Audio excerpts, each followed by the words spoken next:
then on that same camping trip, I stopped at a roadside museum, and they had this wall of photographs from the 1800s and the turn of the last century.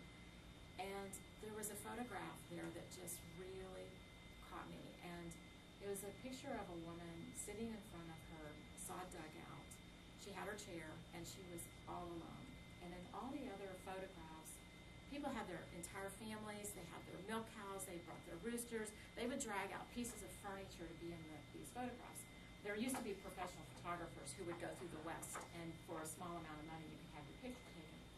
But this woman was completely alone in front of this dugout. And then the other thing that was remarkable about her was she was black.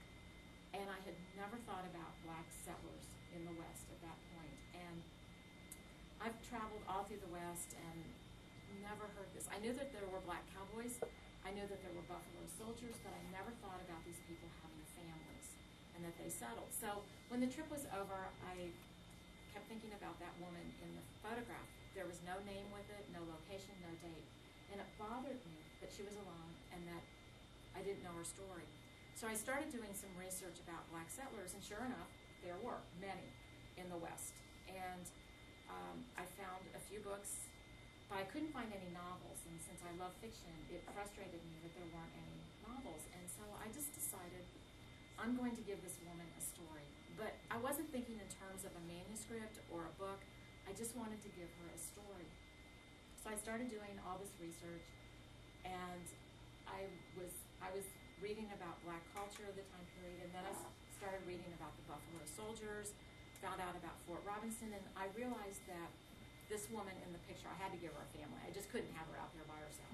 So, I found her a husband, and that's what you can do in fiction. You can just find whoever you want for these people. So her husband was a former Buffalo soldier. That's what I decided that was going to be part of his story.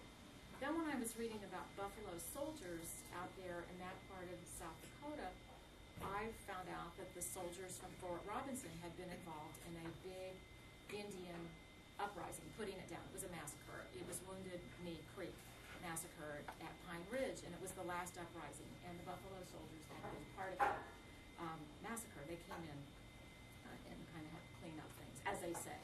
And so I thought, okay, Isaac had been at Wounded Knee Creek, so I started developing kind of this background.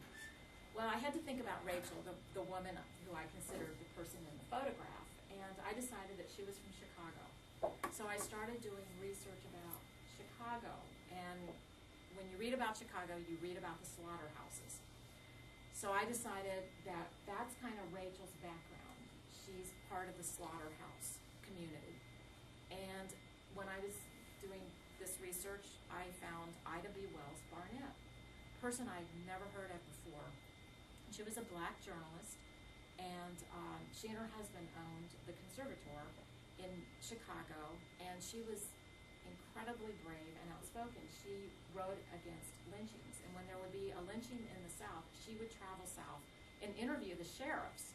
And so she was this incredible woman. She had gone to Europe. She had met with the Queen to speak out about lynchings. Her whole goal was to embarrass the United States, and she did. Well, she lived in Chicago, and so I've got her at the same time period when Rachel is there. So I knew that Rachel would admire Ida B. Wells Barnett, and I have them meeting up very, very briefly, but that becomes a person who's important to Rachel. So, I've got all this research that I'm doing, and along the way I'm trying to write, and I realized that I had to write about the Indians who were out there. I had the Wounded Knee Creek thing, but I had to find out who were these people, because I knew that those people would be Rachel's neighbors.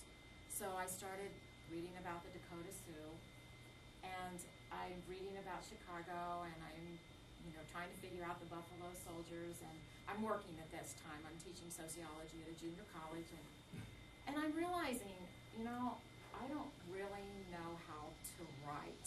And I was about on page 3 when I understood I don't know what I'm doing here. So the first thing I did was I got Cold Mountain, which was Charles Frazier's fabulous, fabulous book, and I started hand copying big chunks of Cold Mountain because I knew that would help me figure out when do you do dialogue, when do you do narration? When do you describe the scenery? How do you do backstory? I didn't know what that word meant. I had no idea. But so I'm hand copying much of Cold Mountain. I'm doing this research. I'm trying to write. The job is incidental by that point. You show up when you have to. But so then when I was studying Cold Mountain, I knew that I needed feedback. So I discovered Imprint, and Christy is here from Imprint, and this is an organization where my classes were always at night, and it's for people who want to write, and most people have jobs, and it's not for credit or anything, and the instructors are fabulous because they treat you like you're a writer. They call you a writer, and so, it changed kind of the way I was thinking. I thought, I really want to get serious about this. But all along, I still didn't think of it as a book. I just wanted to give, this woman a story, and that was always my goal. I didn't think about publication. But as I got more involved with Imprint and some other writing groups, I started to think about trying to get it published. And I was telling Jane that I tried to find an agent, had hundreds of rejections, and finally an agent was willing to take the book. She tried to sell it to the big publishing houses in New York. Nobody was interested. I mean, there was hardly any even reaction.